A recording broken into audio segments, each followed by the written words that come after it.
So, I mean, it's not like he's done great in the league.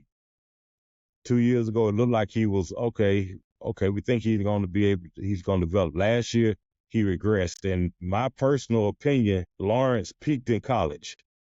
Some guys, that the best they're going to be is in high school. When they get to college, they were highly recruited. They get to college and they don't improve, not because they aren't working hard, they aren't trying, but they've gotten all they could out of themselves in high school, and it got them to college.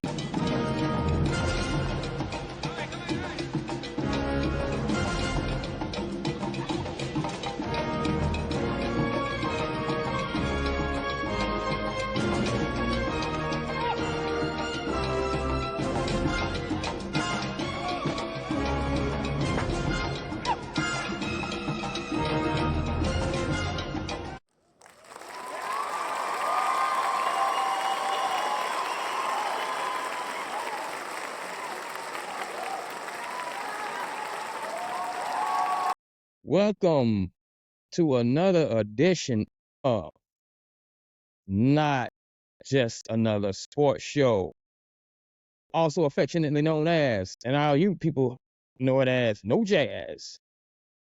I am your host, the one and only, world renowned, KD, and always to my right, the man with the plan. Hold on, before we say the man with the plan, do y'all see what's going on right now? Who playing this? Who playing this? Anyway, the man with the plan, Wardrobe, the man with the plan, Tank.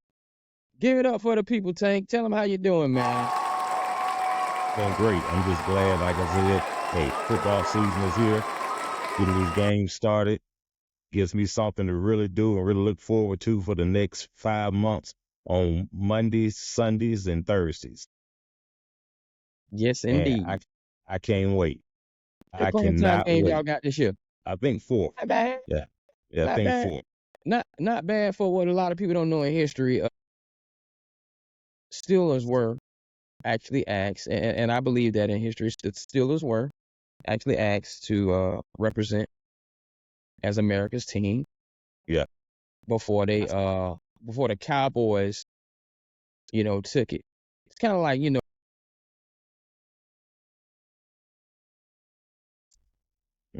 And the reason why the Steelers didn't take on the moniker of America's team, because Rooney said, we're not America's team, we're Pittsburgh's team. Right. And having said that, he probably lost himself billions. But at any rate, because we know what Tex Schramm did with that name and what he did with Thanksgiving after that.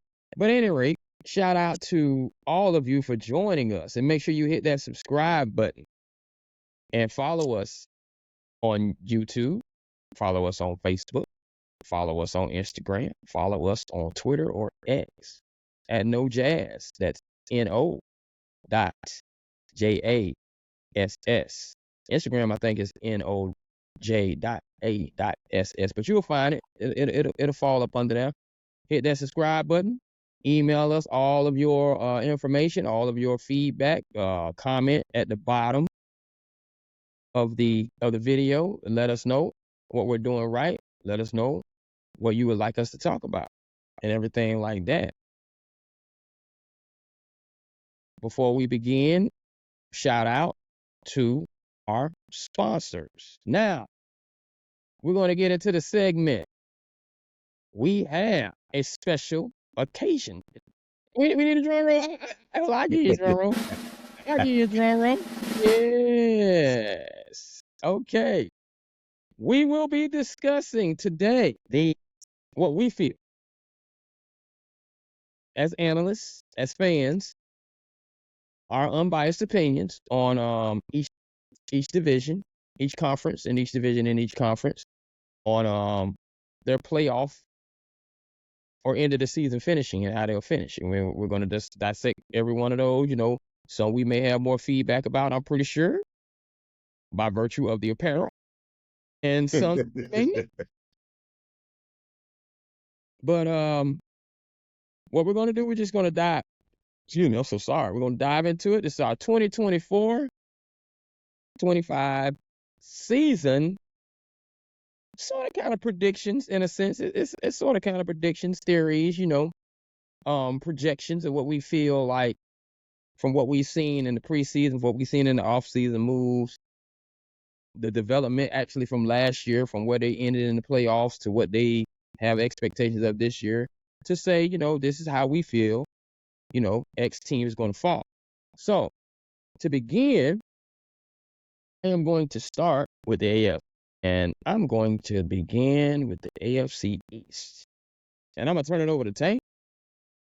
And Tank, you tell me, well, for those who don't know, maybe a lot of people don't know, the AFC East consists of Miami Dolphins, New York Jets, Buffalo Bills, and your New England Patriots. I do believe, historically, all of them have been to a Super Bowl, but one has not actually won. So having said all that, Tank, what do you feel about what's going to happen in the the AFC East this year? Let's go bottom to top. Bottom to top. This won't take long with the bottom. The bottom is going to be New England Patriots. They got no quarterback. They got no running game. They got nothing. I mean, there's nothing promising about New England at all, not for this season. Drake May, I'm not a fan of quarterbacks that come out of the University of North Carolina. And I can't name one who has done anything of note in the NFL, period. Not just in the past 10, 20, or 30 years, but period. I can't think of one. And I don't expect much out of Drake May either. To be honest, I don't think Gerard Mayo is the coach to lead them back to prominence. I think there's too much of Belichick in him because that's who he grew up under. And he probably going to try to do the same thing. And that method won't work without having a quarterback who is elite and also who has the type of charisma that other people want to come and play, even if they don't play for and play with him, even if they aren't getting paid as much as they could somewhere else.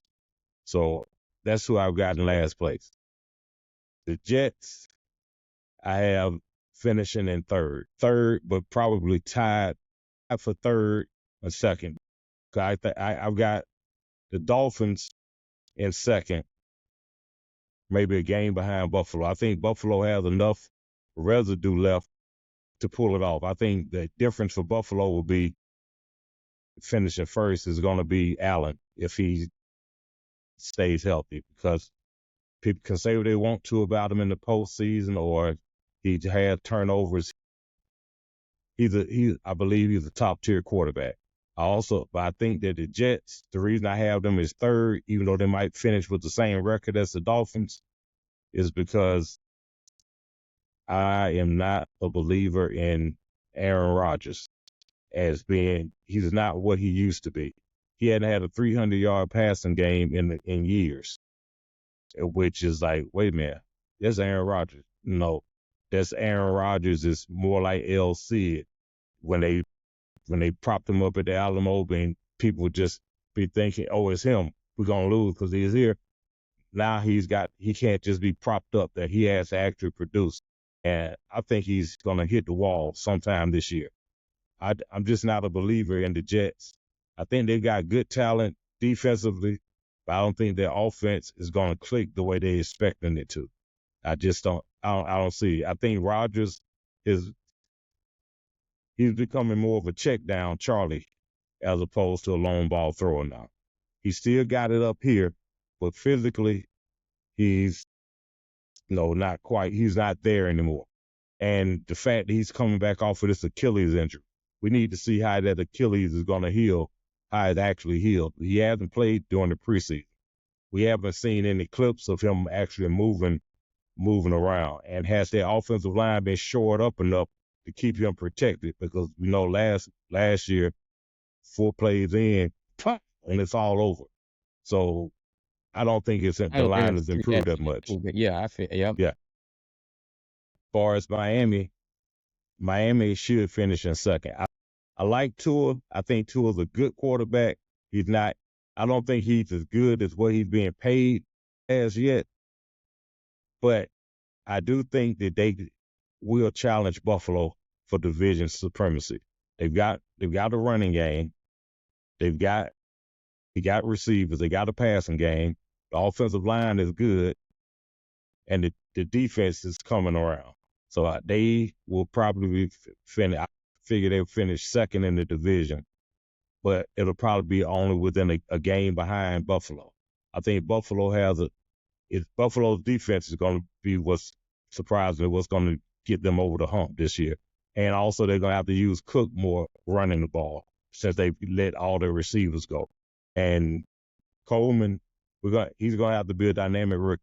If Coleman plays like they expecting him to play, along with them actually using the running game the whole season and not just the end of the season, and Allen plays a little smarter, they'll win the division and they should make it at least past the first round of playoffs. Okay, so just to recap, you have Buffalo winning the AFC East, getting the number 1 seed in the East, AFC East. Then you have Miami in a tight race, coming in second. Do they make the playoffs? I think they do. Okay. Then you have the Jets and you have New England coming up the rear. All right. So for me, I'm not going to take a long time. I think this thing has cycled through. I think the Josh Allen hype is over. I do have New England coming up the rears. New coach, new thing. He could possibly do a situation like Houston does, but I think the disciplinarian in him, if it meets the fun, and the fun happens with winning. So if he starts winning, he may figure out how to sneak in third, but I still have him fourth on my list. Third, I have the Bills. I believe just for me, and you're going to see, this is about to be my theme for this segment. I think all of our old names and these names that we've grown accustomed to in the last 6 years, it's cycling on out. It's the new regime. We've given you your time. I think this whole Josh Allen hype probably wasn't hype. I think it was who he was. So I don't think he can carry a lot of the newness, even though he has some dynamic, like it's hard for me to say this because he has some Kincaid and those tight ends he has is Dalton Kincaid and the other one. It's hard for me to say that with those guys. But the reason I have him in third is because I just don't think they're actually better than Miami, for whom I have coming in second.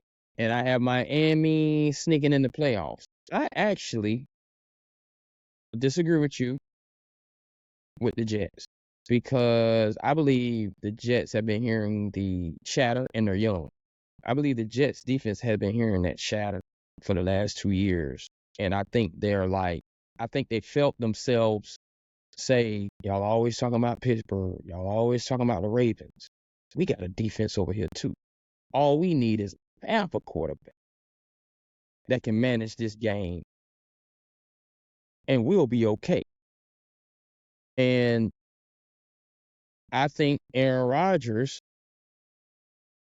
barring staying healthy, 50%, 75% of Aaron Rodgers is still better than a lot of people in the league, or quarterbacks in the league, with a defense like he has, and that running back, and those dudes. So I just kind of see them sneaking in, and I see the AFC East. I did have Miami making it. Yeah, I don't think they go back into being that AFC East that New England won all the time, and then everybody else was sorry. I don't think they can do that this year. But I think they do make some noise with the Jets representing at number 1 coming out of that division. Now, we're going to move in. And mind you now, that's totally the defense carrying them, not Yeah. Aaron Rodgers. I'm not giving Yeah. I agree with you on Aaron Rodgers. I just think he's still enough of Aaron Rodgers with that defense. I guess I'm going back to the days of Mark Sanchez in the Jets. But I think he's enough with that defense to make some noise. We will be moving on to our next division, which is the AFC West. Go ahead and give me your predictions for the AFC West finishes. This is it. This is probably automatic for the foreseeable future. First place is going to be Kansas City. Andy Reid and Mahomes are sitting there like the Colossus of Rome. Nobody's coming through there. You can pass through their legs, but you're not going over the top. The defense has improved again from last year. The defense carried them until the offense found his rhythm. And Mahomes is simply one of those quarterbacks who can play any style that's needed. He can beat you throwing it deep. He can beat you nickel and diming you. He can throw it across. He can beat you intermediate. He can beat you with his tight end and some vagabond receivers. He can beat you with some dynamic receivers and a great tight end. And now he's got better receivers. He's still got Kelsey. And Pacheco is one of those guys, running backs, who doesn't get enough credit for what he does. Pacheco is, if they ran the ball more, Pacheco could, I believe he could give you 1,310 touchdowns every year. The offensive line is gelling even better. The defense is, and the thing about it is they don't get complacent. They won back-to-back. They don't get complacent. Mahomes is greedy. Mahomes wants to get all the championships he can. Mahomes wants to be known as the best to ever do it, but not from an egotistical sense, but more so, okay, Brady's the standard. I want to become the standard. I want to be that good. And he is truly a great player because great players are able to make those around them better. And that's exactly what he does. And as long as he's got Kelsey doing this thing, nobody's going to beat them. You're not going to be able to dominate the defense. You're not going to shut down the offense between the talent that they have and Andy Reid and whomever are calling the play call. So we can in there right now. Everybody else, you can line them up the way you want to. But first is going to be Kansas City. The easy pick, fourth, last, bottom of the barrel is going to be the Raiders. The Raiders have no quarterback. They named Minshew as the quarter starter. He's not a quality starting quarterback in the NFL. They got rid of Jacobs because they didn't want to pay him. So now the running game is taking the backseat. It's not going to be as good as it was when Jacobs was at his best. Davante Adams, he's got to be a soldier and he's going to keep his mouth closed and just do his job. But it's kind of hard to do your job when you got nobody to help you do your job. And they're also looking at, what's his name? Is it McConkey from Georgia, first round pick? I think that's the thing. The receiver, yeah. Yeah.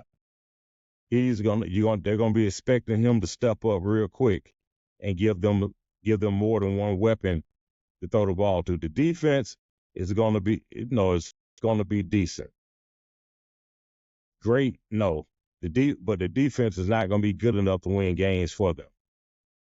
I don't see the Raiders doing anything for a while. And I also think before the Raiders get any better, they're gonna be to fire Antonio Pierce. Because I think he's in over his head playing with, working with that organization, trying to get it. Because if they were trying to win and trying to get, someone would have said, look, our first round draft pick is going to be a quarterback because this mess we have on the roster is not NFL starting caliber. It's not going to get you anywhere. They've even re-signed Nathan Peterman for some reason. He got pictures of somebody. That's why he's in the league still. So yeah, He got somebody by the strings in an envelope. yeah. And sandwich in between those two, it's a toss-up between the Chargers and the Broncos. Sean Payton is going to have to see if he can. They say he's a magician. They act like he's so great with quarterback play and all of that. He's going to have to get something out of Bo Nix, because if he goes back to if he has to bench Nix to put in the other mess he had on the roster to start, they're dead in the water. And if he wasn't happy with what he had in Russell Wilson last year, he's definitely not going to be happy if Nix is not the answer. Doesn't prove to be the answer this year. I don't see anything from the Broncos this year. The Broncos will finish maybe 2 games ahead of the Raiders. If the Raiders win 5 games, the Broncos will cap out at 7. They are a team that's deficient in a lot of areas. Cortland Sutton, I'm sure he probably would have loved to have been traded and gone somewhere else to have a quarterback, an experienced quarterback, and be on a team on the offense that really could have done something. Because he's not going to be. He's a good receiver. He's not excellent. He's not great. He's not a difference maker, but he's capable of producing from time to time. The defense leaves a little bit to be left to be desired as well. I do like the secondary, but your secondary is only as good as your front 4. If you can't put heat on the quarterback and keep him from sitting back there for 5 seconds baking cookies, it doesn't matter who you got covering. Second place, I got the Chargers, and only because I think that Harbaugh is going to be able to get the best out of Herbert, even though he lost all of his weapons. If they kept the receivers that they had last year and that he's grown accustomed to, and brought Harbaugh in. Williams, right? No, Williams is gone. Williams left, and Williams left too. Okay. Yeah, and Keenan Allen is in. And Allen left, yeah. In Chicago. So I think we're gonna see a different Herbert this year. They're gonna run the ball because that's what Jim likes to do. But he's got to find some running backs who can actually get the job done. The offensive line has to be better. But I think this is the year we're gonna see if Herbert can actually carry a team and be what they thought he was and what they drafted him to be. That division is a division of attrition. You got the Chiefs that are way up here. Then you got everybody else who's got all these different holes and things. And I think the Chargers, the defense alone, is what makes them better than the Broncos and the Raiders. And so that's what I'm expecting from the AFC West. Absolutely. All right. I guess it's my turn to go with the AFC West. Here's my thing about the AFC West. I don't doubt that Andy Reid and Patrick Mahomes own the AFC West right now. I've always felt like Andy Reid needed to get to the AFC West to actually show his genius that we always knew he had. But he kind of reminded me of Marty Schottenheimer when he just couldn't do anything in the AFC North, and he finally got to the AFC West. You're like, this is who he always been. And the reason for Andy Reid, 99 through 2012, being the Eagles coach, always kind of getting there, but not. I think he did go to one Super Bowl, was he had coaches in that division that were just smarter than his offense, and they would one-up him. Just what it was. Even when you got to the playoffs, you met other NFC teams that were kind of just, but he's figured that out now, and I will say Patrick Mahomes, so it's hard not to make them number one. However, I might be a year away from saying what I'm saying, but I do believe Sean Payton and John Harbaugh got a little something for him. I don't think they have a little something for him to take over the number 1 spot, but I think they're going to crash his door a little bit this year to make him say, if I finish on top and get this 3-peat, I'm not about to expose myself ever again, and he going to get out of there. So I'm gonna keep Kansas City number 1, but I think, and this is not against Antonio Pierce. I got them 4th. I think John Harbaugh quietly. I think John Harbaugh takes over Sean McVay in LA first. That's his mission. I'm going to show this little runt, you're not me in this city.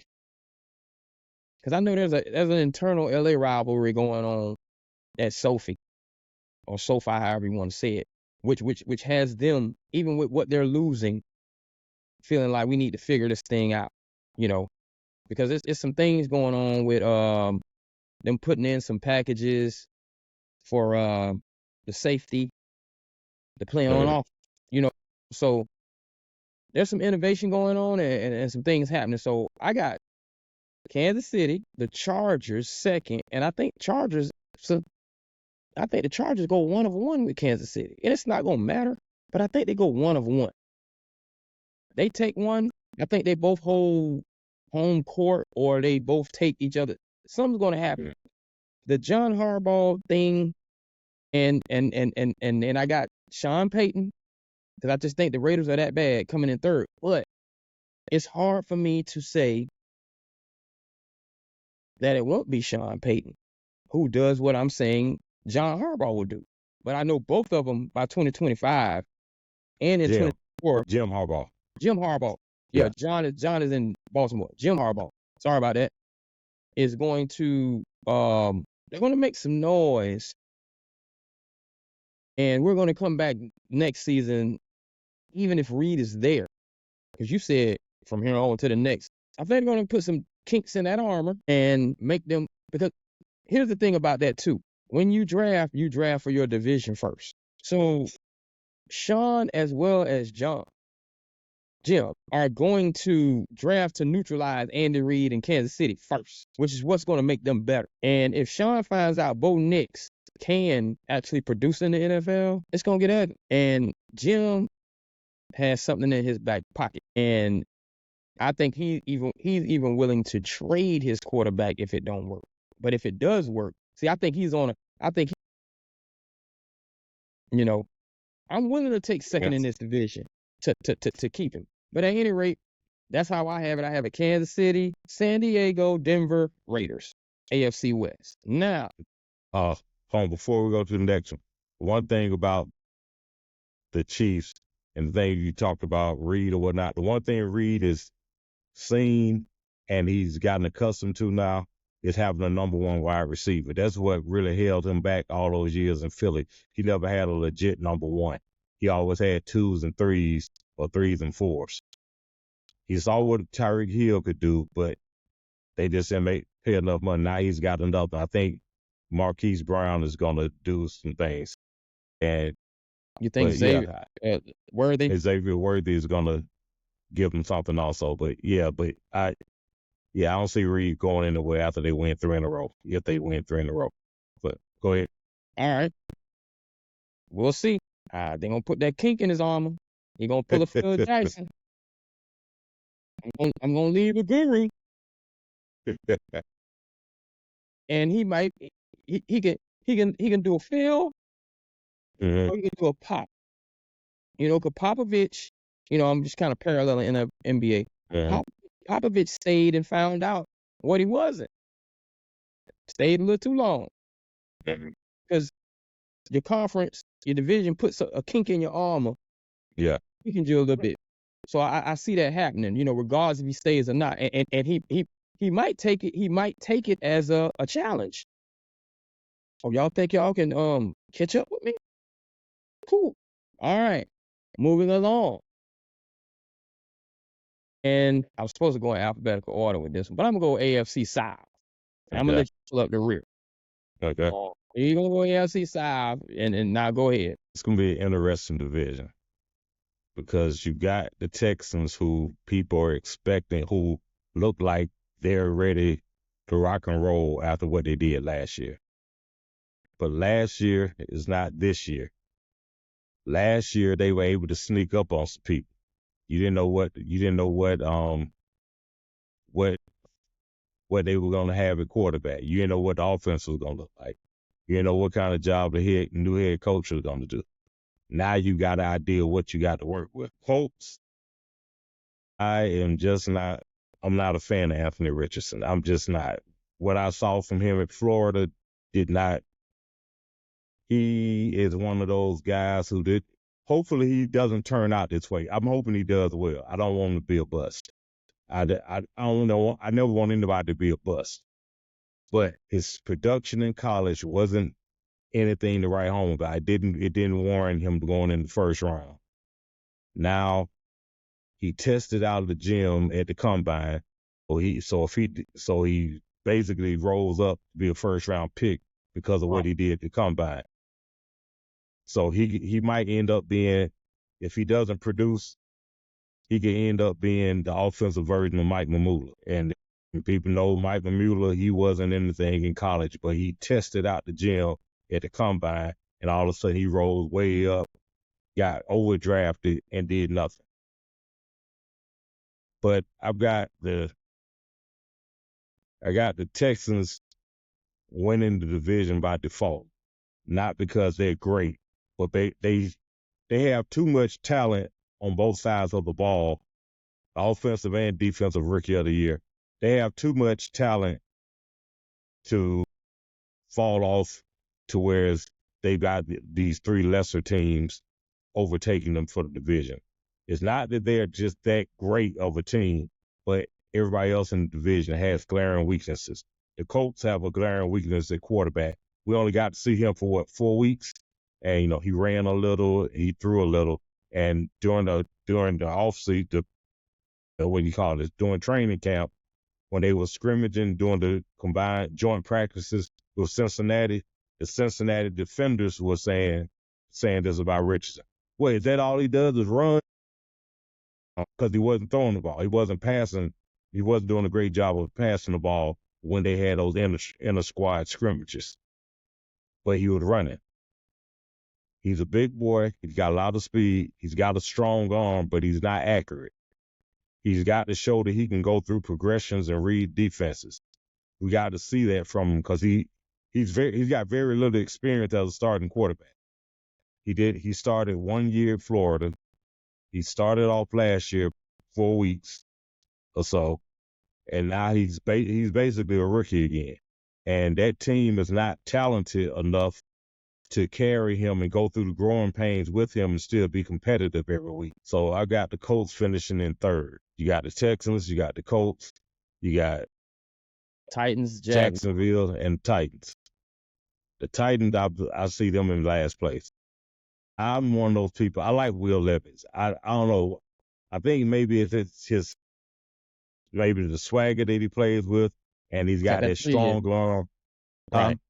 You got and that strong arm he's got. I mean, granted, quarterbacks have strong arms, but I like the fact it just jumped out at me when he said at the combine last year, "Hey, I got a strong arm. I'm gonna show it off." So he went out there and showed it off at the combine. I think he's able. I think he can get guys to want to play for him or whatnot, but I'm not sure if he's going to actually be able to translate what he does have into wins. He might be a career stopgap guy if he flames out in Tennessee. I don't think he's going to go somewhere else and he might wind up being a Gardner Minshew, somebody who's good enough to step in if you need a starting quarterback who's a vet, and that's down the line. But I don't know if he's going to be as good or true franchise quarterback. And Jacksonville, if Prince Charming doesn't develop more, if he doesn't develop more, that team is going nowhere. And they've got weapons. I like Travis Etienne. I really like him. I like what's his name? He lost Ridley. Yeah, he lost Ridley. Yeah, Ridley's in Tennessee. They picked up Gabe out of Buffalo. Gabe Wilson. Yeah, Yeah. And they got is Christian Kirk still there? Kirk is still there, He's overpaid, but I think but he's he's pretty good. yeah, Yeah, he definitely saves you. He's been yeah, saving people since he was with the Cardinals. But yeah, yeah. So I think that anything that Jacksonville is capable of winning the division, and they're capable of coming in second or third, and it all depends on what Trevor Lawrence does. Trevor now has to produce according to their contract that they gave him. They said, hey, they've given him the keys to the car. Everybody gave him that mulligan for his rookie year because Urban Meyer was there and just, hey, Urban, go back to college because the NFL is not for you. So he's got a mulligan. Few players get a mulligan off their rookie year and they say, oh, it don't matter how bad you were because of the coach. So he's got to make that leap because he had the playoff win of not last year, the year before. that was when Last Urban year, Meyer was making yeah, when he thought he was gonna move Tebow to tight end. Yeah, man move but Tebow tight end. But yeah, go ahead. I'm yeah, sorry. and last year they did nothing, and it's one of those things where he and Justin Fields basically have had the same career with the exception of a playoff win and a winning season. Trevor Lawrence has lost the same amount of games or one less game than Justin Fields did in the same time period. So, I mean, it's not like he's done great in the league. 2 years ago, it looked like he was okay, we think he's going to develop. Last year, he regressed. In my personal opinion, Lawrence peaked in college. Some guys, the best they're going to be is in high school. When they get to college, they were highly recruited. They get to college and they don't improve, not because they aren't working hard, they aren't trying, but they've gotten all they could out of themselves in high school and it got them to college. Other guys put everything out there and they give you everything they've got, the best that they have in college, and they tapped out, they peaked. So when they get to the NFL, all you're seeing is the college player because, hey, man, he's doing the same thing he was doing in college and it's not working for him because he's got to get better. I don't think he's going to get much better. And because of that, Jacksonville is going to always be in second in a good year, in second place. Most years they're going to be in third place. So I've got the Texans in first by default, basically. I got Jacksonville and Indianapolis. They're fluid, so they either one of them could finish in second or third. I think their records are going to be similar, and they might end up with tied records, and their divisional record will determine who's in second or third. The Titans, they got a way to go. They got a way to go. Calvin Ridley's going to be very upset, that he took that money and went to Tennessee and nothing's going on. And I don't know, maybe he'll wake up and say, wait a minute, Derrick Henry not here anymore? Yeah. Yeah. And Absolutely. so that's what I got. But I think, like I said, I think the Texans are going to win the division by default because everybody else is so flawed and they're all interchangeable.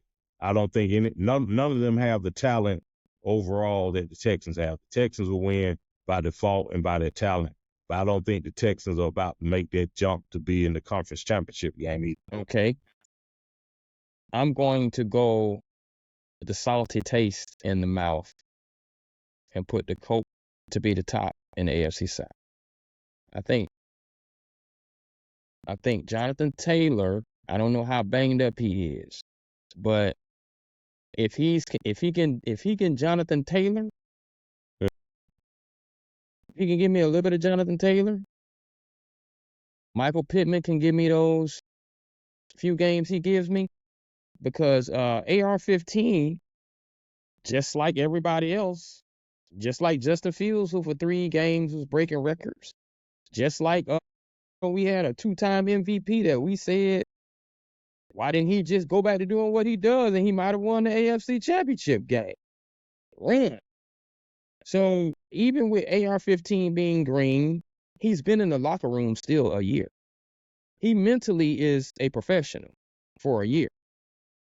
He is not mentally a professional on the field because he doesn't have the game reps, but he's mentally a professional for the year. And he's pretty much around the same core people. But he gets to have his year, just like everybody else, of improvising with the run. Fantasy-wise, we love it. We love it. We will let you have that your first 1 or 2 years and then say, we done seen you do this. You lost them 2 games, but you're bailing out.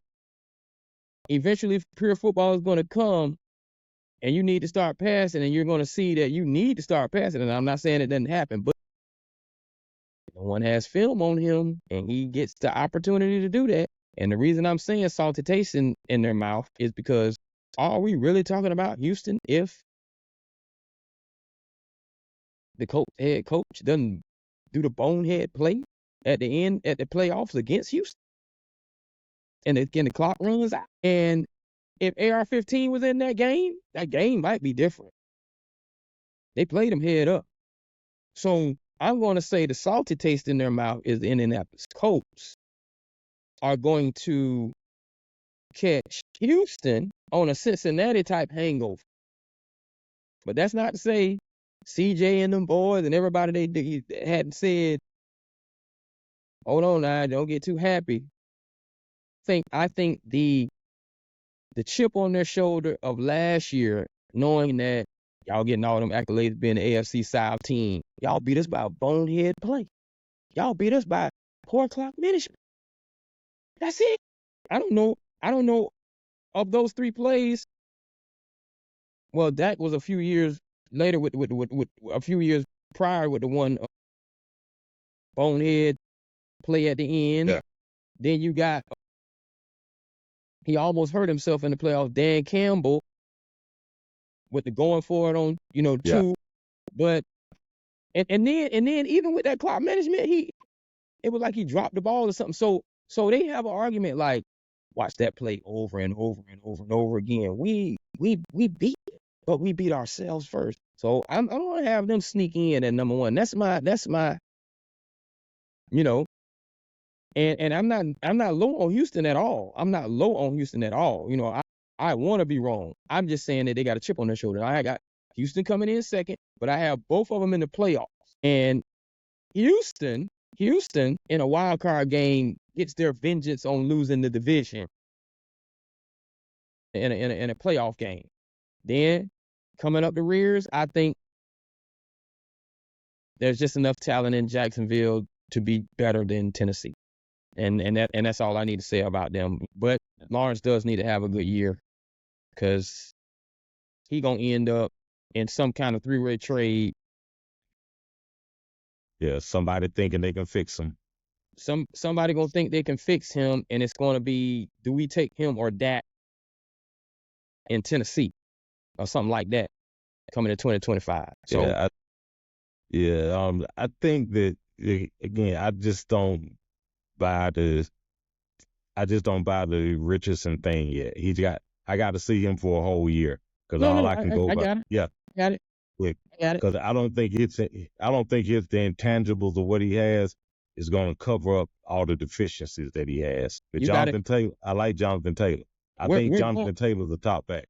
We're about to go talk about the AFC North, and you have a backup quarterback that's just been announced, a backup quarterback that actually has, and this is still about Richardson, he actually has data using intangibles. It got him out of his starting position, though.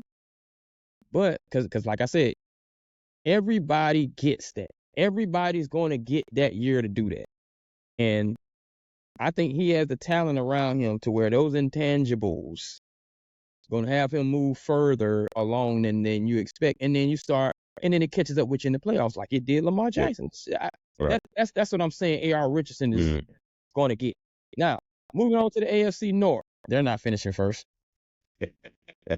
Oh, I'm so sorry. Hey, everyone. We're gonna let's clap. And you didn't realize Tank is a Sixburg fan, but the segment is about who's going to finish, wearing the division. So don't confuse him pointing at his shirt with actual rational analysis. He's smarter than that. Don't do that. He's just a feint. He's just a feint. All right. So now that we've gotten off of whatever that was, the field grass Sure. you got to hit for a moment. How do you have the AFC North finishing? Let me start off by this. The AFC North last year and again this year is the toughest, most competitive division in the NFL. Last year, we had 3 teams in the playoffs and conceivably could have had 4 if Cleveland wasn't Cleveland in spite of talent that they had. Yeah. Two of these picks that I'm going to make are based on the DNA of the team. It's just what they always do, regardless. Some teams, they just, regardless of what they have, they're going to always do certain things. So, first place I do have, and I think it's going to be tough. And it might not be as tough if a certain person doesn't sign a contract or doesn't get a contract extension or decides that he's not going to show up. First place I have the Ravens. The Ravens always have a good defense. They've added Derrick Henry, and if they need to feed Derrick Henry the rock. I don't think Derrick isn't one of those guys he's 30 now, so he's slowing down. Contrary to popular belief, Derrick Henry he doesn't take a lot of licks. Because most of the times, people are making business decisions and you don't see, how many times have you really seen Derrick Henry get popped? Derrick Henry, most of the time, he's getting dragged down. Defensive linemen don't even want to square up with him because he's 260 something and he's moving extremely fast. He's bigger than the linebackers. They don't want to tackle him head up. And the DBs, they're like, look, the front 7, if y'all can't stop him, what y'all asking my 180 pounds to do? Derrick Henry stiff arms everybody, he should, and he runs through tackles. He hasn't taken a pound. So his mileage on his transmission is not really high miles. It's all highway miles. Okay. It's all highway miles. He's not a lot of stop and start city driving.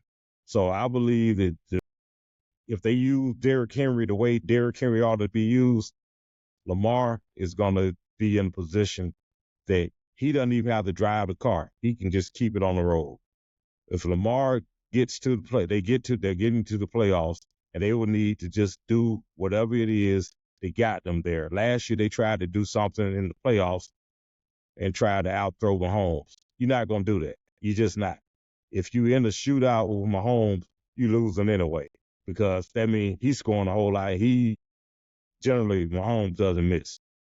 So I've still got. How do you Brown? Go ahead. Yeah. So I've still got the Ravens in the catbird seat. Second place, I've got Cincinnati close. And the only reason I got Cincinnati in second, and that depends on if Jamar Chase signs. I don't know. He hadn't got his new deal yet. He might decide he's gonna sit out and wait till the 10th week of the season to show up, or he comes in and he's disgruntled. And if you do that, that takes a bullet out of the chamber for Burrow. But their offensive line has to get better because Burrow still takes a lot of licks. Burrow has to stay healthy, and history has shown he doesn't stay healthy in the consecutive years. In his short career. But when he's on, there's not a whole lot of quarterbacks that are better than him. And I think he's got innate quality where everybody else plays better around him. He's not as great physically as you might say, man, he looks this, that, and the other, but he's got the intangibles with those guys. They come out and perform for him. They like Burrow. He's like Brady in the sense that he doesn't have everything that you want physically, but he's got enough of these things. He's got enough arm strength. He's got enough mobility within the pocket, and he can escape sometimes, and he can pick up a few yards. But he's also taken a beating since he's been in the NFL. He's got multiple injuries that he's had to overcome. So I think if Chase is signed and that defense is shored up some more, they should finish second. Third, and it's not because that's my team, I think Pittsburgh, and this is when I talk about DNA, Pittsburgh has shown that under Tomlin, they don't have losing seasons. Under Tomlin, they don't finish in last place. They finished third last year, and they were close to finishing, and they did that with the offensive coordinator change, no quarterback, and still they got there. They made it to the playoffs. They got blown out. But in hindsight and in reality, they shouldn't have even been in the playoffs because they had no offense. They had, Najee and they had Warren, who combined for over 1,700 yards rushing. And you had Pickens, who, because he had a few games where they decided, Mason Rudolph decided, hey, I'm going to chunk it. He wound up averaging 18 yards per catch, and he wound up with 1,100 yards on far less targets and far less complete catches, receptions than he should have had. Pickens is a 120, 130 target guy who should always have at least 100 receptions. He's that kind of talent. Freiermuth, good tight end, but he hasn't been used the way he should be. He can block, and you need him to block. But he also needs to be catching passes. You need to be sending them out for. Pittsburgh has a lot of talent on offense at skill positions. We already know what they have on defense. And picking up clean just shored up the linebacking core. And you got Hayward, who's always going to be there. He's like Old Faithful. He's steady and dependable and always get the job done. Joey Porter Jr. is developing into a very good corner. Minka is a very good safety. Casey is a very good safety as long as he, and we've also got, I didn't even mention TJ Watt, arguably, and I say the best defensive player in football. You can pencil in 15 sacks for him this year. And Highsmith, his running mate, you can pencil him in for another 10 sacks. The key for Pittsburgh is going to be Arthur Smith saying, I've got these two running backs, and then he's got his man crush on Cordarrelle Patterson. He's going to get him some touches too. We're going to run the ball. The offensive line, we got young guys up front, but offensive linemen, it's always easier for them to go forward run block. So it should be a running team. So the offensive line shouldn't be a problem. The issue is, are you going to ask Russell Wilson to cook, or are you going to ask him just not to burn anything? If they ask him not to burn anything, they'll be fine because he's got the football intelligence to do whatever's needed to be done.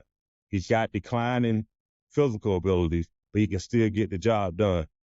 He can still throw a very pretty deep ball, which is what Pickens excels at.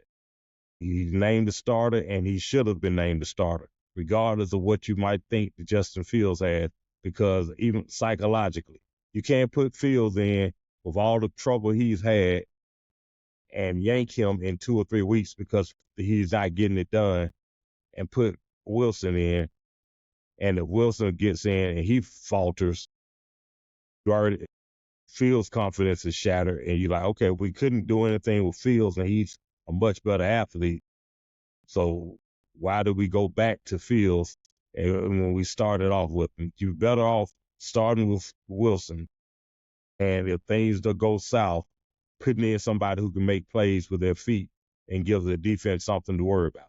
Now, last place, Cleveland, DNA. Cleveland, historically, we're talking since the 60s, since Jim Brown was running, it's the last time they won a championship. There's Cleveland, it's freaking Cleveland. I mean, whenever you say Cleveland, you already know the mistake by the lake is going to mess up.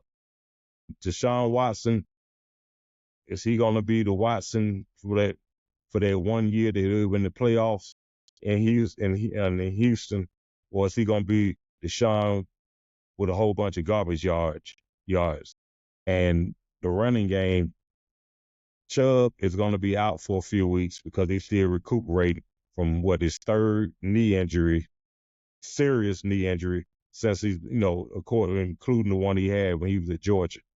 I don't think you can rest your laurels on him returning and being as dynamic as he was, because when he was healthy and he's running the rock, there's few in the league that can run the rock the way Chubb does. I don't think you can expect that from him coming forward. He's probably got degenerative condition with his knees now. And Robinson, they re-signed him, who's a good running back, but he's not a difference maker. He's not somebody who's going to take you somewhere over the course of the season. Defense, Myles Garrett, Ward, and what's the name of linebacker, they've got a good defense. If the offense doesn't produce, I think, they got Amari Cooper, but the offense doesn't produce, it doesn't go against their DNA, Cleveland's going to be in fourth place again. You got a coach last year and the previous year, when Chubb was healthy, he didn't want to feed in the rock. So I think to the Cleveland DNA is going to be the main culprit for why they finish in fourth, despite the talent that they have. All right. Based upon what I want, with the exception of game one, due to who they're facing, I have Cincinnati coming in fourth. I think Cincinnati, I'm asking myself, is it going to be some growing pains this year? What's going on in that locker room with Chase? Higgins ain't happy either, And then I think they lost the running back. Yeah, Mixon, he's in Houston now. He's in Houston. He's Mixon said, I got a young upstart who's supposed to be the man here. Why am I not staying? I'm going to go to Houston. And Mixon kind of was a saving grace sometimes, to assist your quarterback. So I don't know what's going on in Cincinnati, but just to keep it 100, Cincinnati got some DNA too. They got some losing DNA too. If you really want to know the truth, Cincinnati and Cleveland are kind of neck and neck. Even in recent history, and I'm talking 30, 40 year history as far as unfortunate things. The only thing that historically you might say is Cincinnati just a little bit more recent, and they got these flashy players that they play for them now. However, I got them coming in fourth because of the shakeup. I don't mind being wrong, but I feel like it's some stuff going on, and I don't know if they can shake themselves up out of that. Third is the Steelers. I'm going to give them DNA. I think Tomlin utilizes his talent. He wins games out of his division, and he finally is a victim of the 9-8. Finally. And that's not that it's bad. It's just going to be close. They're going to always be competitive. He's going to keep them competitive. It's just too tough in your own division. Just my call. It's just going to be too tough in your own division. So he's going to have to get out of your division to get to 9. But I that's not me saying he don't have the talent to get to 10. That's me saying that Baltimore is just better at this point. However, even with King and even with the former MVP, I got Baltimore coming in second. So guess who I have winning the division? Shit. I have a chip on your shoulder, Deshaun Watson. I got a chip on your shoulder, Jerry Jeudy, coming from Denver. I got an always consistent but very quiet Amari Cooper. I have he gonna give me about 6 games in Njoku, bailing out Deshaun until Chubb gets back. I have that. But the reason they are my number one is for what I said in my last show. I have to be consistent. I can't ask this man to make a name for himself and anchor a number one defense and separate himself from all these people that his name is in the pack and say they're gonna be last. I just can't do it. It doesn't make sense. It doesn't make sense for me to say you're gonna come in the rears or come in third, and I'm asking you and I'm hoping you do all of this. So it don't make sense. So I'm going to say Myles Garrett is gonna have him a top 5 defense that he gonna bolster. And they're going to 11-6 winner. It's like I have them being like that NFC East. Y'all just gonna beat each other up. I think and I don't think Cincinnati is not gonna be competitive. I don't think Cincinnati is not gonna be competitive. I just think I just fall out of the cycle. All of these 6-year people, all these people y'all giving, y'all depending on them. They didn't. Hey, you want to know the truth? TJ Watt, you're a Watt. Guess what? Your body done. You about to start breaking up just like your brother did. You're on the decline. You got the Watt DNA. You've done that great thing in that window for that period of time, and now you're about to start slide. I'm just going off that. But that's how I have it. I have Cleveland number 1, and we can move on to the NFC now because we're running out of time and we don't need we gonna have to get back throughout the season. Cleveland number 1, Ravens number 2, Pittsburgh 3, Cincinnati 4. That's my pick. You Now, must have drank or smoked some good stuff before you came on. hey, we just gotta stop. We gotta stop believing in the like we be sitting up when it comes to the NFL, man, we be sitting on names too long. We be allowing what these guys have done to linger too long, knowing we live in a microwave era. We're gonna be talking about something. Oh, is he the best in the league now? Is he top 5 all time? Well, Joker that's just starting out. And that's how it is. It's cycling in and out like that. So I just think Cleveland is on that uptick to go down next year. I might have them coming in 4th in 2025. I just think theoretically they're gonna give us all they got. Okay. They're gonna give us all they got. You know, because everybody in that locker room right now in Cleveland can get the hell on if y'all don't do nothing. Ain't everybody in that locker room in the hot seat. Everybody. You know what I mean? Everybody, what do you call it? The mistake by the lake? Yep.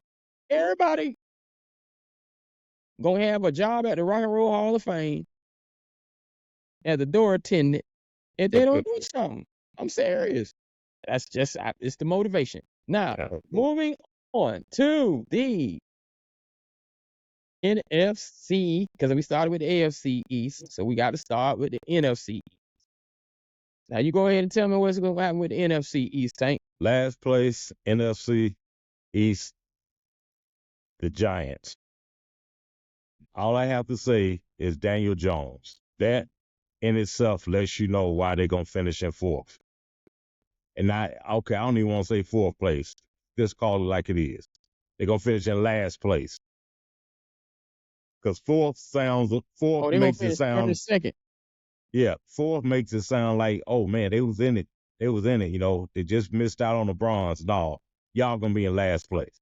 Daniel Jones is not. Y'all He coming sixth in the division. yeah. They got rid of Saquon, which was for him was good, but for them was horrible. Uh, what's his name? The new wide receiver, for the rookie. God, what is his name? They brought the number one out of retirement. Yeah. Neighbor. Neighbors, Yeah. they brought the number one out of retirement for him. Who's gonna Malik. throw him the freaking ball? Who's gonna throw him the freaking ball? Because Jones can't damn throw worth nothing.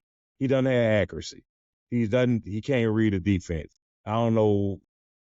So Malik Neighbors is gonna be very disappointed when he's out there and he's like, man, I'm wide open. Why am I not getting the ball? Because you got Go ahead. Daniel Jones at quarterback. Third, forgive me, I grew up with them as a Redskin, but the Washington Commanders. The Commanders. Yeah. Commanders, they aren't. Those. They have some nice pieces, but with a rookie quarterback who's going to be getting his feet wet, I can't expect. McLaren is a good receiver. They got a nice little stable of running backs, but I don't think that offense is going to really move the way. I think you're going to see potential and you're going to see some things that happen with the offense. You say, okay, give them a couple of years to gel together and, hey, they might be doing something. But this year is a learning year and it's something for them to get acclimated to each other with. The defense, they've got to get better. I mean, the first round picks they had on a defensive line haven't produced. They ran Sweat up out of there. They got rid of them. They need to do a better job of drafting. I don't see anything. And the reason they're going to be better, they're going to finish ahead of the Giants is because they don't have Daniel Jones at quarterback. Now, second place, the addition of Saquon is really going to help them running the ball. But I think that the Eagles are going to finish in a tight race in second place. They might wind up a game behind Dallas. It might be that close. And the reason I'm saying that is because we saw Jalen Hurts last year. We saw them start off 11-0, and we saw the nosedive. And his high watermark was the previous year of what they did to get to the Super Bowl. But I'm not going to put last year all on Hurts, even though he regressed. But this year, for the third year in a row, third time in 3 years, he's under a new offensive coordinator and learning a new system. There's only so much improvement you can do when you're having to learn a new language every year. If I'm teaching you English in your first year, the next year, and okay, I think I got it. I'm getting to understand. I haven't learned all of the English yet, but it's been, this season I learned it. And next year I know I'm going to be better at English. But then you tell me, okay, I need you to learn French. We're not speaking English anymore. But everything that you did to learn English, you need to do that to learn French. But you just don't be no more English. So now you spent all last year learning French. Okay, and now you had some growing pains, and you like, okay, I think I'm gonna be better this year because and now you telling me I gotta learn Arabic. I've had to learn 2 languages that I haven't mastered. I didn't master either of them because I only had a year. Now I'm having to learn Arabic, and I'm gonna be looked at as the leader of this offense to help these other guys to learn something that I'm learning. And you got Saquon, who's coming in after all those years of speaking pig Latin. Now he's learning Arabic. So I think the problem with the Eagles, the defense is going to be improved. But big boy from Georgia, both players from Georgia they drafted in the first round, they need to produce this year because as many players as Georgia's had drafted in the first round the past couple of years, and the Eagles have picked up these Georgia players, none of them have produced the way that you expect them to as first round picks. They've been a little slow. They've been banged up. They've been hurt. So you're still waiting on them to fulfill their potential. And this year they need to do it. Bean needs to do it. Big boy who looks like Stacey Abrams, who looks like he needs to Yeah, do it. yeah. Yeah, he needs to produce. Their secondary needs to be better. So if all those things need to work together in order for Two them, white cornerbacks. huh? And with the two white cornerbacks. Hey, the boy from Iowa, he's pretty good now. I mean, he's coming back from an injury though. That's the only problem. But the secondary, I think the secondary is going to be better than what it was. It can't Maybe be it's worse. really it's the tackling. Yeah, It's not they the can't covering, be. tackling. Yeah, they can't be worse. And here we go, DNA. Dallas should win. I got Dallas winning the division, but I do have Dallas doing their DNA one and done in the playoffs. You got then there's some uncertainty there as far as okay, Dak doesn't get re-signed and he's done this, that, and the other. Will he be back the following year? Is Dak gonna play pissed off to the level of you say, man, this is a Dak we haven't seen before. We got to make sure we get him back next year. And also, what's that gonna do with Michael Parsons? His psyche saying, okay, CD did all of this and he had to go through all that to get his money. Dak has been here and he's been productive and ain't gotten over the hump in the playoff, but he's been steady. He's a top 10 quarterback, legitimately. And, I can't stand Dallas, but I'm not going to shortchange them for what they've done. And Michael saying, wait a minute, should I kill myself for this team to try to get, and then I know I'm going to have to fight for a new contract next year, or should I try to save myself? The running game, they got Dalvin Cook, who is, I think he's shot. So you got him, you brought Zeke back, who the last time we saw Zeke in a Cowboy uniform was playing damn center for some reason. Yeah. Bonehead, I was talking about. Yeah. And Right. then when I've seen them clips from training camp, Zeke looks like he always used to say, feed me. Look like he's been eating too much. Right. Because every time they show him, he's been overwinded. But I think CD, I think Dak, I think that's their defense, and I think the fact that they're in a division with two bad teams, they only have to, which is not going to be an easy task. But I think they can finish one game ahead of the Eagles. So it's really not that I have Dallas being some great team, but they're in a weak division. They've only got one team that's actually competition for them, and head-to-head competition they really haven't been because they've been beating the Eagles every time they played them. So they're gonna win the division simply because they always beat the Eagles. So that's how I've got the NFC East shaping out: Dallas, Philly, Washington, and New York. Okay. Dallas, Philly, Washington, New York. 1, 2, 3, 4. I'm not gonna stay on this one long, but you can see who my team is. And there are a lot of people who want to comment, like, of course you're going to pick Dallas. But at the same time, let's look at what's going on. Losing Saquon wasn't much to me, but the Giants are just going to giant. Thank goodness that we're not meeting them in the opener, because that's sometimes a free game for us, depending upon if it's in Dallas or not. All right, but Giants coming in 4th. I have Philly coming in 3rd. I believe Howie and all those heroics in the offseason, all that stuff the coach was saying, I've said this before, it's going to come to fruition. And the reason I got them coming in 3rd and not 2nd, because they can't easily come in 2nd by everything you said, Tank. But I got them coming in 3rd because they're going to panic. This year, they could find themselves losing those same games they were winning that had them thinking they were more than what they were. I don't think Saquon Barkley is anything more than any other running back that they've had. That's a scat back that can get out of that backfield and make it seem like something, but that ain't gonna happen. Saquon, you always had prolific receivers around you.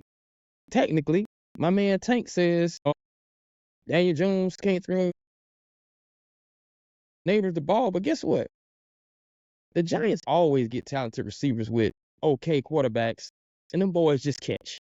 So Malik gonna do what he gonna do, if he gonna do it, because that's just Giants wide receiver crop. I put Giants wide receiver crop right up there with Pittsburgh wide receiver crop. I don't care who's throwing us the ball. We just and the old school Green Bay guys. Our DNA just has receivers that do their job. It's just what it is, you know. And so that doesn't mean he's not gonna come in forward. What I'm saying is, I think Philly gets in a situation where they lose 3 straight and they start panicking, because they're another team that's in the hot seat. Because we've been doing all this for years. We getting the national championship Georgia guy. Guess what? And this might be the Philly hatred in me coming out. Guess what? Georgia ain't nothing but Alabama when it comes to the NFL. Y'all got to stop confusing yourself with what was the cohesive units that Kirby Smart and Nick Saban were building in college, thinking that individually they're going to come in and be that same cohesive unit, because it just don't transpire that way. It took Derrick Henry a while. You know, there's questions about Julio Jones not reaching the end zone enough. Amari ain't got enough dog in him. We questioning Jalen Hurts. We questioning Tua. And Georgia took on that same DNA. That same heroic quarterback Georgia had last year is not even in the league. Where's Calvin Ridley's brother? You know what I mean? So you have to understand. You have to understand how you might be picking a lot of hype. Now, no, don't get me right. Don't get me right. Skinny Batman is a monster. However, the most prolific wide receiver in college history found out he wasn't no X. Yeah. So all I'm saying is, you got to be careful when you're just picking on college glory and it don't translate when you go playing grown men. So I say it's a possibility they're gonna lose 3 straight, panic, and fire the head coach in the middle of the season. When Howie saves himself by firing Sirianni, it's gonna just throw the whole thing off. Then, and follow me, Daniels and is it Quinn? Not Quinn. Washington head coach. Yeah, Quinn. Quinn. Yeah. They sneak in. They sneak in on a 9-8. And Dallas ain't no better. Dallas can win that division at 11-6. I agree, it's a weak division. Dallas win that division at 11-6. Get a well-deserving number 1 seed out of the not number 1 seed, but a high enough seed, because you don't get the bye week no more when you win the division. But they have a weaker opponent, and they have a nice little run for the Super Bowl. And I move on into Dallas, because Dallas is not worrying about what they're gonna do with Micah. Micah gonna get his money.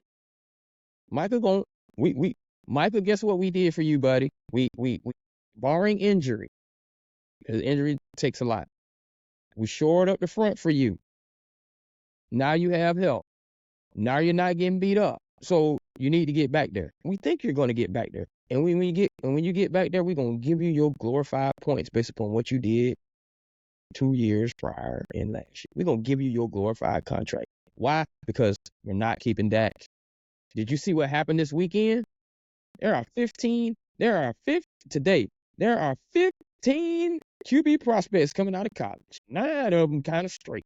5 of them really straight. I don't care if you make it to the Super Bowl. Guess what I'm going to do?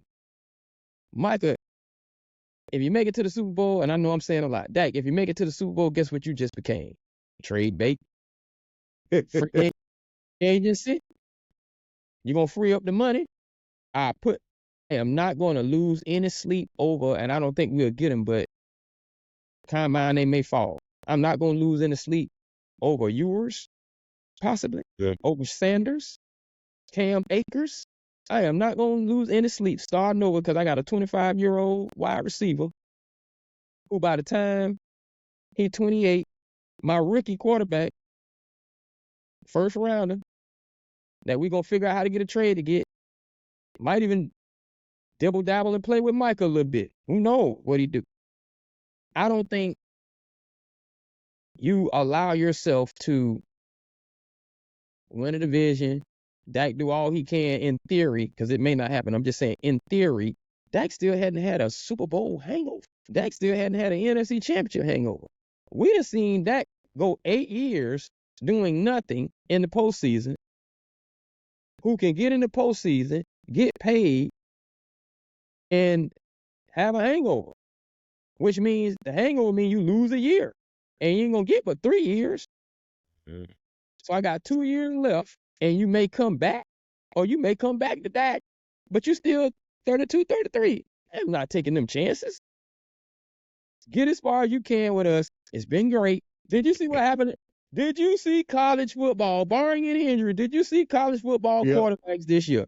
I Yeah. have no, Jerry, while you're still alive, I have no reason to say anything in regards to who you're going to replace him with. You.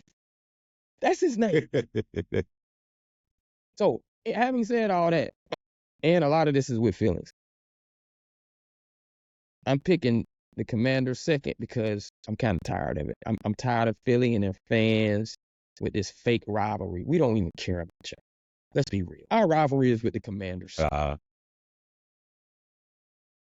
Commanders sneak in there after y'all go through all the debacle, and we battle it out at the end of the year, and we bring back the glory of the Cowboys and the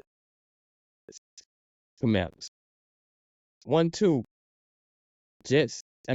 Philly 3. Giants 4. Interesting. Washington. They will be happy with finishing second. Because guess what it's gonna do for them next year? And then Magic and them boys gonna spend that money and get Daniels some help, because Daniels is going. I think he's talented enough, barring any injury. He's talented enough to look like in his rookie year he should have won Rookie of the Year, but they're gonna give it out in Chicago. So let's go on. Since we're talking about Chicago, let's go to the NFC North. Last place is a toss-up between the Bears and the Vikings. And I think it's going to probably be the Vikings in last, because I wasn't a fan of J.J. McCarthy in the first place. And now that he's out, they've got no prospected quarterback. They don't have the Vikings, I just got them finishing last. I've got the Bears finishing third, because I don't believe that all of this, Caleb is coming in the best situation that any rookie quarterback could ever come in. He's plug and play. He's this, that, and other. We hadn't seen Uzomah. We haven't seen him. We don't know what he's going to do as a rookie. DJ Moore is not that guy. He's a serviceable and a decent receiver, but he's not. He has some impact plays in some games. Makes you think. Yeah, but he's not. When you think of top 10 receivers, you're not thinking of DJ Moore. And then they've got Keenan Allen, who's good, but he's older now, and he's 230 pounds now. He's gained 20-something pounds. When you're 33 and an athlete and a wide receiver who was never blazing fast, and you put on 20 pounds, I don't care if it is muscle, it's still weight. You're not all of a sudden faster. You're not all over, and he's been injury prone. He's an underrated receiver because he's been injury prone, and he's playing with the Chargers and never had the 1,600 yard year or whatnot. But he's steady, and I think that he's gonna, if that weight doesn't affect him the way it probably will, we'll see. But I just don't believe in the Bears with all this hype. It's all hype.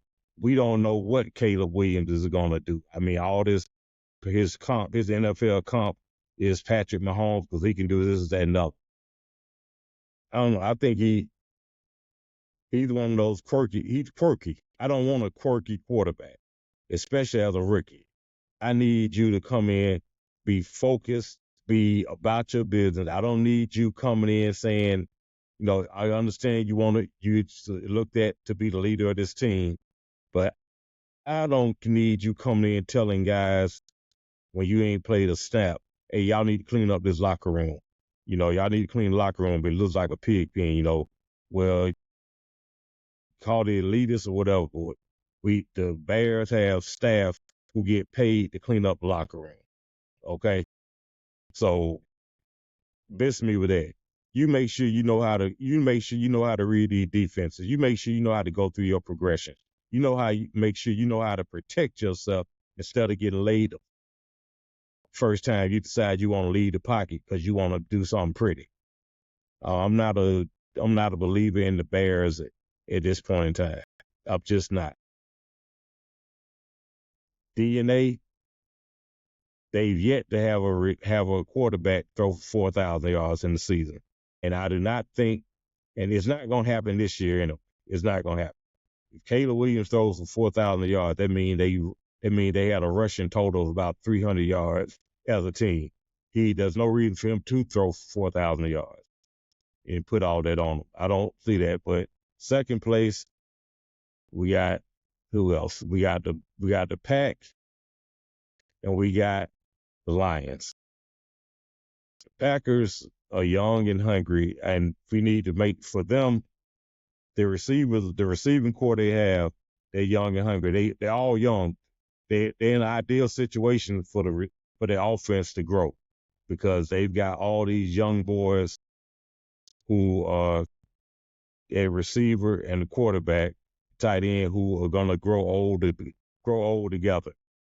They should, by the time these guys, the receivers, by the time their contracts are up and it's time for them to re-sign, they will have played with Love, who's locked up for the next 4 to 5 years. So I think they're gonna be potent, and I think that Jacobs is gonna do a very good job running the ball for them behind that line, and I think that defense is gonna be something to be reckoned with.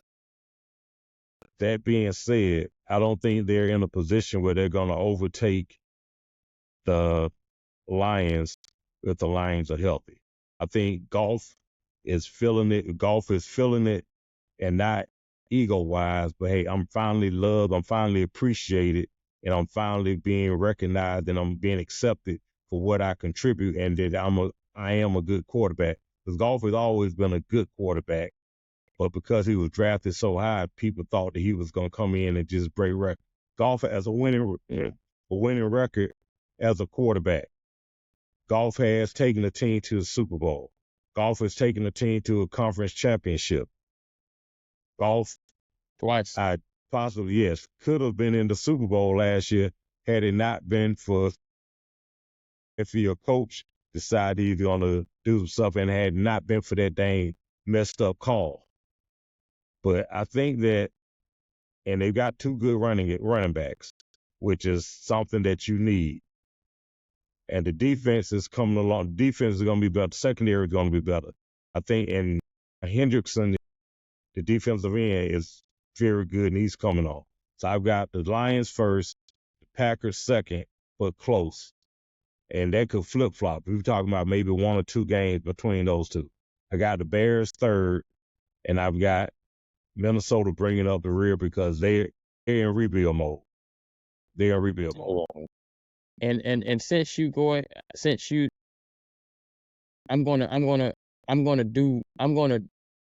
gonna take your picks and hold them on my shoulders. Cause you say you had the Lions first. Yeah.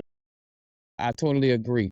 So I'm going to say Packers first, and I'm going to use and Lions second because I'm going to use your term. DNA. Lions going to end up lying, and the Packers going to end up Packer. Franchise-wise, DNA, they just do something better that the Lions just don't know how to do. And I don't care who puts on the uniform. It's just something. And the unfortunate situation with Minnesota is going to have them come up the rears. Well, I have them finishing in front of. I think they have more talent than I think they have better players, even though their quarterback is hurt. Those guys play better football than what I've seen out of Chicago.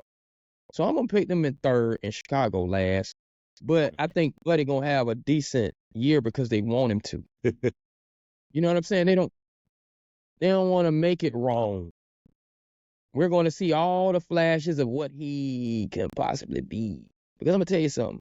You don't gain 200 and something pounds and be playing in L.A., Mr. Keenan Allen. and then go when November hit, you think you finna just run around like that in Chicago. Nah, that's not happening. Mhm. You know, DJ Moore has another year, but he was down south in Carolina. That cold gonna hit you, boy. Oh, Mr. Southern California. Yeah, it's gonna be something No, different for it's him. gonna hit you too. Yeah. So I might put Minnesota third and fourth. So that's Packers, Lions, Minnesota, Chicago. Okay. On to the NFC South. This is gonna be quick. That division is a mess. It is. There's no team in that division that you say that's a good team. They've all got the most complete team, and that's hinging on quarterback play. It's the Falcons.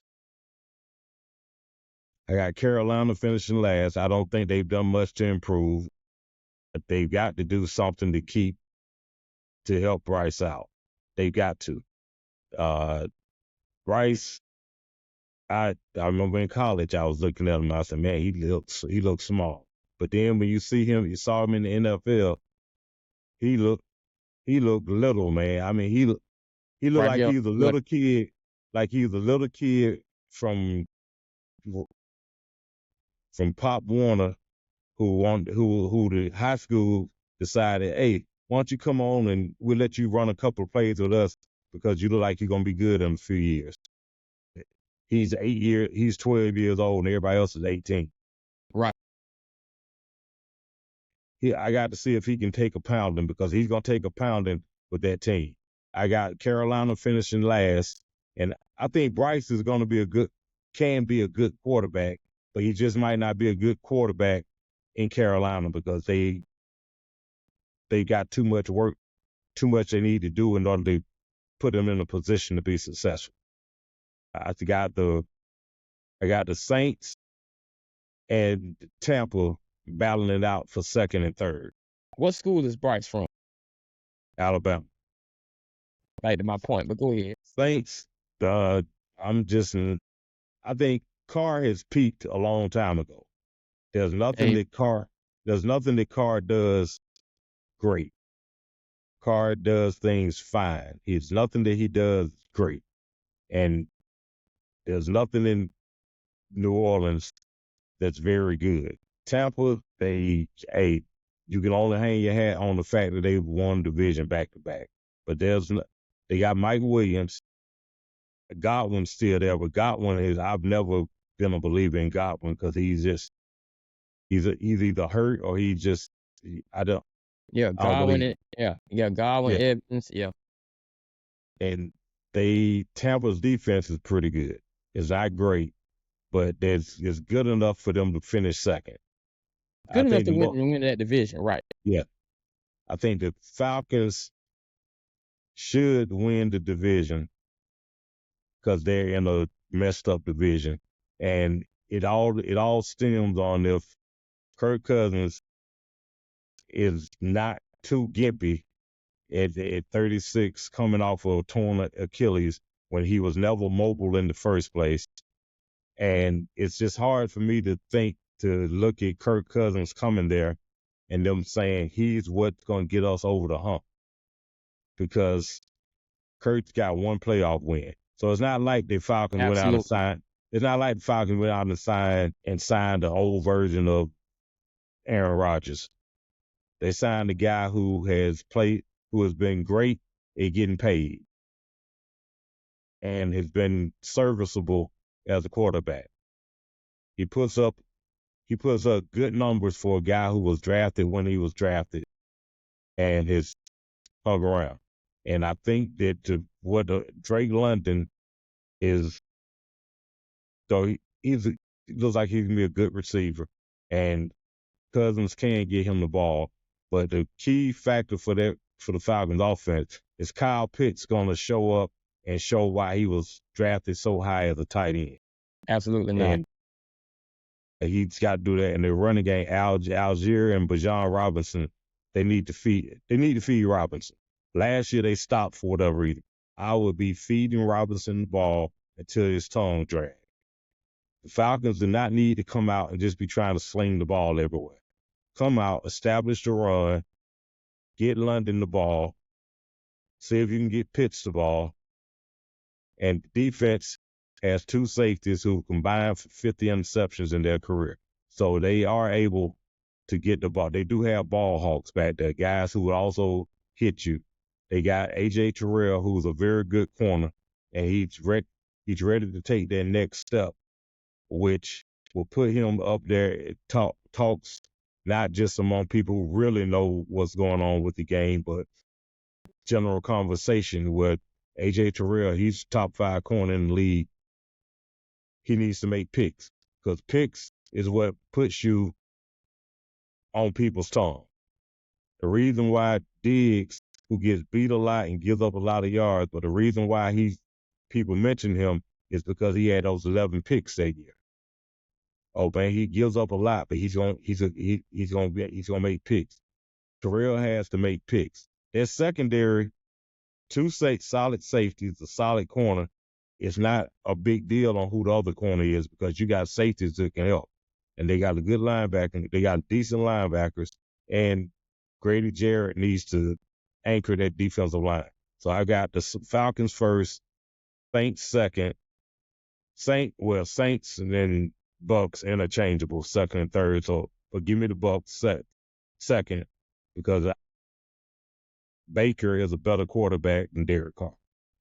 Third, I got the Saints, and last I've got poor Bryce and the Panthers. I don't have much to say either. Feed Bijan, and I'll follow suit. Atlanta. Feed Bijan to a degree because he running backs don't last long when you're tiny. If you got an open field, I get it. Maybe he need maybe more plays. Can he catch coming out the backfield? But feed Bijan, and you should win your division and come out of the NFC South with 11 wins to win the division. It's not a 12-win from what I see. If it is a 12-win division, they got some easy schedules. Yeah, plus the Falcons have the easiest schedule in the league this year. Yeah, so that's the only thing I'm gonna Atlanta Falcon, Baker, Mayfield, and the Bucks defense. Mike Evans is a little bit better than what's going on. Even though the Saints actually have the Bucks number, I don't think them splitting will affect the Bucks ending up number 2 in that division. One playoff teams come out of the NFC South. All right, on to the NFC West. Who you got? Frisco is going to win the division. I think the Rams will come in second. You got the Cardinals, and you got Seattle. Those are a toss-up. I think the Saints, the 49ers win the division. They're just going to out-talent everybody. They got better talent than everybody. I think McVay is going to have the Rams in a position to challenge for the division, but I think they finished at least 2 games behind Frisco or more. They're gonna be solid. They got Akers coming back, a running back returning. And he's a good back. You got Stafford, who is getting up there, but he's smart, and he's got the Patua, what is that? Record receiver. Yeah, Pakul. And Nakua. Yeah. You got Kupp coming back. And Kupp he's a good receiver. He's very good with his route running, and he's got great hands. So I think, and the defense is gonna miss Aaron Donald like anybody's defense would, but those 2 boys from Florida State are gonna raise some havoc on their defensive line this year. And I think that the Rams, you can expect them to finish second. And you can expect, I've never been a Geno fan. And I think that Geno, that 2 years ago was his high point, his high ceiling. He managed to get paid off of that. I don't expect him to be any better this year than he was last year. New coach. I like Kenny Walker. I like Wagner. I think Seattle has enough to finish third. And I'm sorry, anytime your quarterback has it put in his contract that you got to stay off of Madden and put in this much work on your iPad to get better at your position. I'm just not sold on. I'm not sold on the Cards. I think they're gonna finish in last place again, but they will be a little more competitive. And if Marvin Harrison Jr. turns out to be what everyone's expecting him to be, they've got a chance to overtake Seattle for third. But I don't see the Cards doing any better than fourth. Throwing in the ball. Like I said, that's Kyler Murray. Yeah. Yeah, and Kyler can fling it, but Kyler does some stuff that, hey, is not so bright. And he started playing baseball sometime. yeah, so I see some glimpses and a possible decent future for the Cards, but it's just not this year. And their fan base is getting frustrated with Kyler, but the fact that they got Harrison, that's going to buy Kyler and the Cards some time, because okay, at least you went out and got a top flight receiver. At least and I don't, though I know his story and all this, but then James Conner at his very best is a third tier running back. At his very best, he's a third tier running back. He's never put up 4 digits. His high mark is 900 something yards, 13 touchdowns, which is not even an average back. He's third tier, and he's getting older. He's never been fast. I don't think that he's not the guy that you need to be building your running game around. But Cards, I got them in last place. And all right, I'm gonna go here. Without Trent Williams, the Rams are better than the 49ers. That's just my receiver to receiver. Cooper Kupp healthy, Nakua healthy. I put them up against Debo and Ayuk. Stafford, even with his age, he better than Purdy. I think the LA Rams put in some early wins in the pocket. They put some early wins in the pocket. You know how they hit you early. Yeah. And then in the later rounds, they start affecting people. So I think they get some nice little flashy. You can't guard me. You can't guard Cooper. Stafford arm ain't a noodle just yet wins. That linger past. No, they get them wins because if San Francisco don't sign Trent, they fall behind a little bit. Then they get him and try to make a comeback. And I think those early wins, just for me, I'm going to put the Rams over San Francisco for the division because of that. I think Seattle puts itself in the running. I think Seattle and Phoenix, to be honest with you. But I think Seattle by even more puts itself in the running to get themselves a franchise quarterback next year. And they realize what's going to be going on. And they try to get back to themselves. It's kind of like a rebuilding year, I'll say, for them. A retool year for Arizona. The college football season is going to be progressing, and both of them are going to be saying some things. Mm-hmm. I think we're cycling out of Kyler Murray. You got to have a good year. Like these names who had this, we're cycling out of you.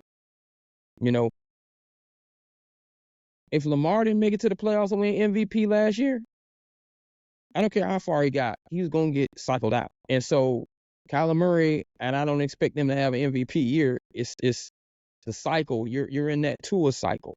Your injury, unfortunately, hurt you, and you're a small guy. But Bryce Young, and I know we're talking about another division, but when you don't start fast, you start getting into that cycle. We're looking for the new people. So I think he's in that cycle. We know Geno is probably going to stay another year, and Kirk Cousins, somebody that they draft. So that's just what's going on with those two. Throw a coin in the air and flip it for who finished third and fourth. And that's how I got it. Now, in closing, who do you have? playoffs AFC. Or in order, or you just the 7? I got Kansas City.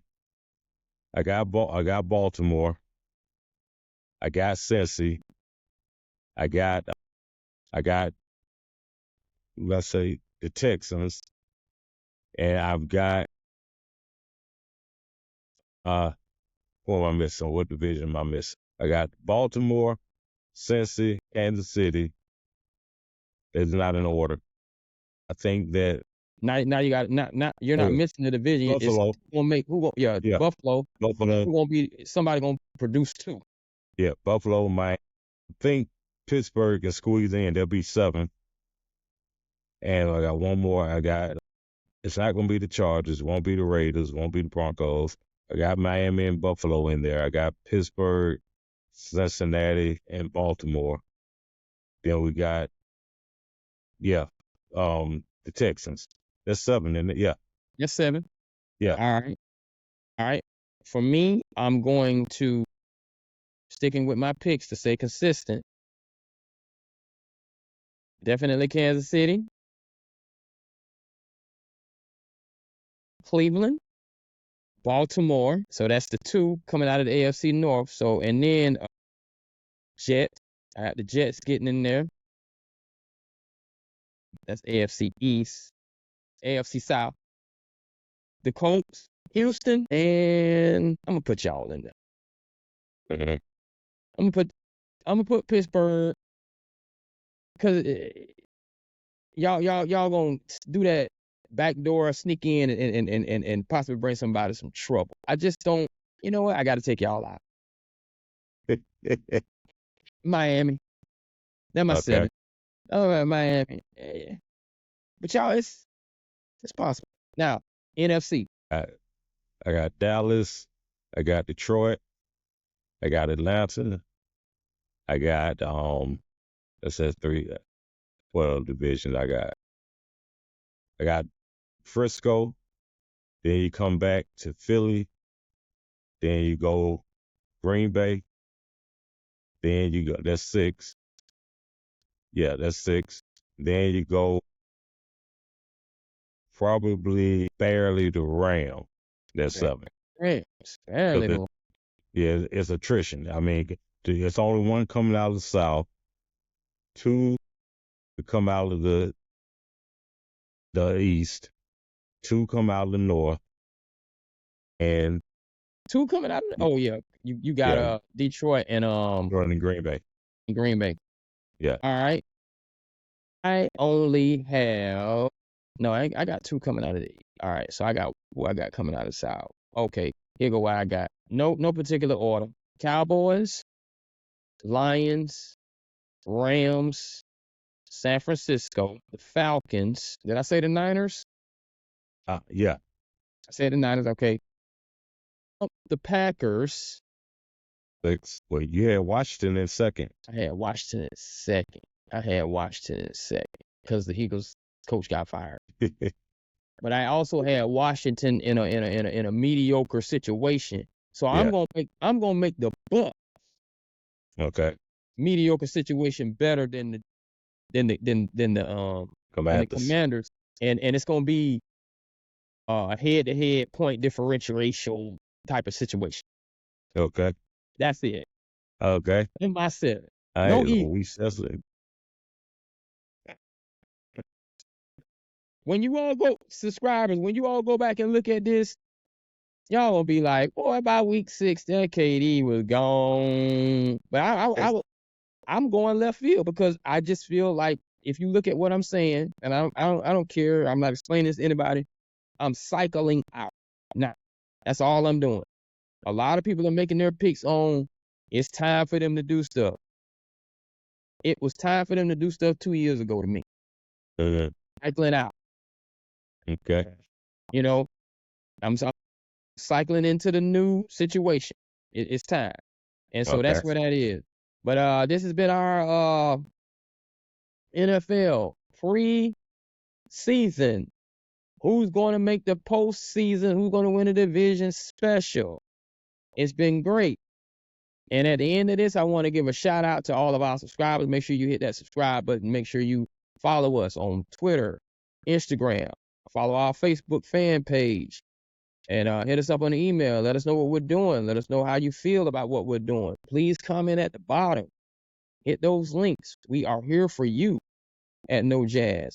Also, we're going to end with our sponsors. Make sure you go check out that, order all your food from Light Snack. Order your Magic City Wings from lightsnack.com. And remember, don't forget to lick the sauce when you order from Light Snack. And all you ladies, got 2 weeks to go. Better get those outfits to standing in front of the TV when your man watching that game, because we know that's off limits, but you know you're going to want your attention too. Or at least a credit card. So make sure you hit that quickvisits.com and get all your round the house loungewear from them. Any final words, Tank? Nope, let's go ahead and just get to it. NFL is here. We got the next 5 months to enjoy ourselves on Sundays, Mondays, and Thursdays. Absolutely. And we'll see who's gonna be meeting who in February. I'm gonna tell you something. And you know I'm not a man of few words, but my final words for this segment is this.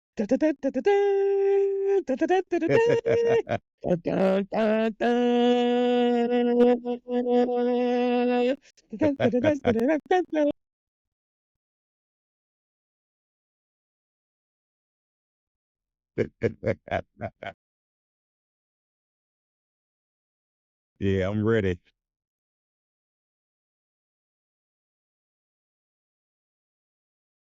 Sign it off. Tank, sign off to the audience. Sign it off. This has been not just another sports show. No Jazz. Peace. I still got recording.